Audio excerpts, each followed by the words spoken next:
जे तुमच्याकडून फसवून म्हणा, लुबाडून म्हणा किंवा हिसकावून घेतलं जातंय, त्याचा तुमच्या मनाला अजिबात त्रास करून घेऊ नका.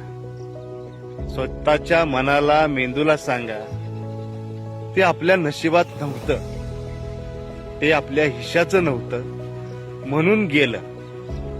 कारण जे तुमच्या नशिबात आहे ते तुम्हाला कुठल्याही परिस्थितीत मिळणारच आहे, आणि जे तुमच्या हिशाचं नाही, जे तुमच्या नशिबात नाही, ते काही जरी केलं तर ते जाणारच आहे.